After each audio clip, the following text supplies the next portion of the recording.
Melbourne. I go to the 9 o'clock service on a Sunday morning. I've been part of C3 Ryde Church since it was My wife's Kaylee, and I see Max have been members of C3 Ryde. Almost exactly. I love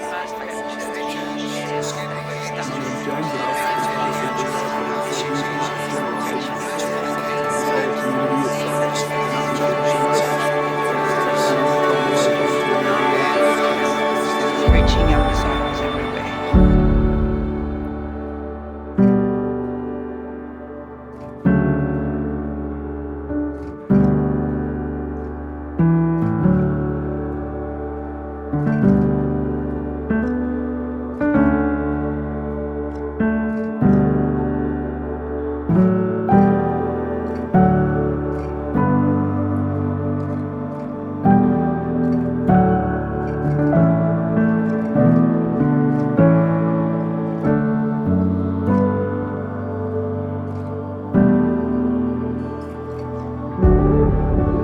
Good soil, 25 years, right at the beginning, good, big-hearted people. 10 years in, it was the same. 15, the same. 20, the same. 25, the same. It's just that we got more of them. Like this tribe of just incredible people. It's staggering. The miracle is not lost on me. I've not ever had a moment where I thought that I could take it for granted. The church, the people, the teams, the Sundays, the Saturday night, like for me, it's all a miracle. And I cannot believe the kindness of God, that He would do something so extraordinary for us who are very ordinary people. So for me, it's just miraculous.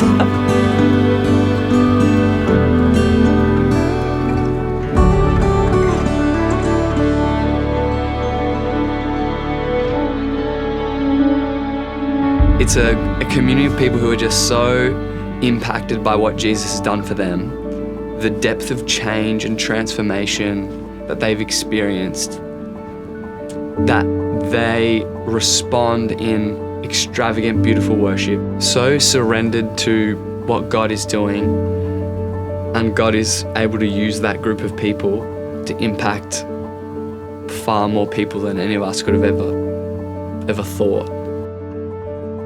I remember being in meetings with Richard and Kathy in their garage, in their home, and talking about the dream. I remember specifically talking about the nations being in Ryde, and we were just so full of excitement and expectation at that time of what could happen.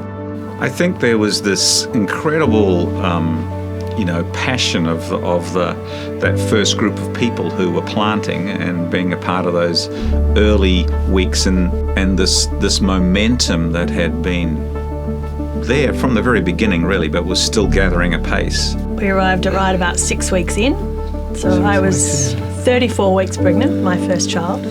Yeah, I think there was a unified sense of excitement and anticipation that God was in our midst. That this was a God initiative, that He was doing something. Everybody felt that. My friend invited me along to youth. It was in Cox's Road. It was Friday night. We came on the bus. When I first walked in and I was 16, I knew I found a home. I think God works in seasons. Seasons is embedded in our life and in our rhythms, in our natural life. And it seems to me that God does that in the journey that we take as a community of people. The season of Cox's Road, for which we were grateful, but a church actually needs a place. You need to be visible. You need somewhere that people can come during the week rather than just, you're there on Sunday and then you're gone. And many people we were there for 13 years and lots of people didn't even know we existed. And I remember the Lord saying, Richard, draw a line in the sand. And the line in the sand was, and we wrote it down on a piece of paper, if we get a building, the building must be where people are coming and going. And it really was when we drew that line in the sand, that shortly after, a whole range of really huge There could be nothing but huge, supernatural, they were favour of God happened. And then out of that we find that, God is opening doors, God's making a way, and then it's received by the church at large, and so we're moving. There was a lot of work to get the building ready, but that was fun. At one point it was just a shell, but I remember all these people coming in on weekends for working bees and putting their hands to the plough and getting it done. It was a beautiful, heaven-opened kind of moment, and I remember we were standing in the foyer and we were all applauding. That it's important for us to recall the works of God and to repeat them for the next generation. That's why we mark these moments.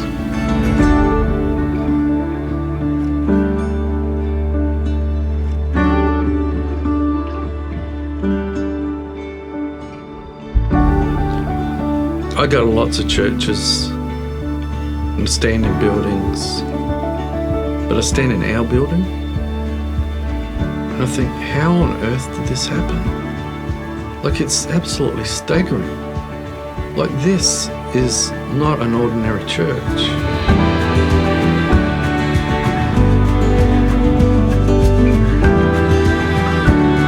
There is no way when this church started 25 years ago that anyone would ever dream or imagine the reach that our little church has had.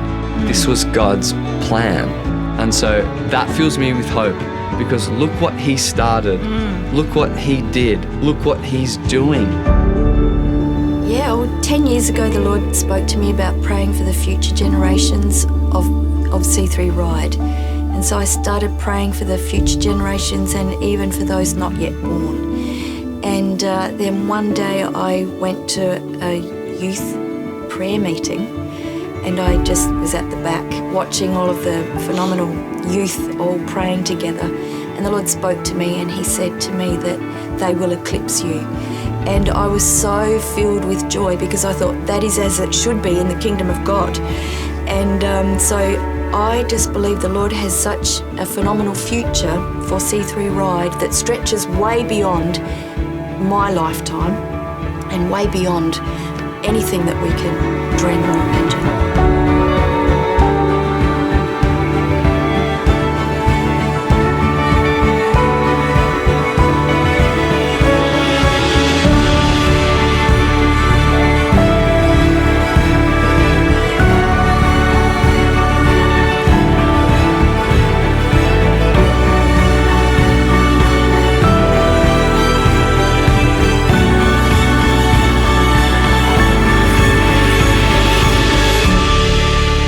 So the future is still the same. It's about good people who are good seed in good soil, who hear the word, persevere, retain it, and produce a crop. That is this church.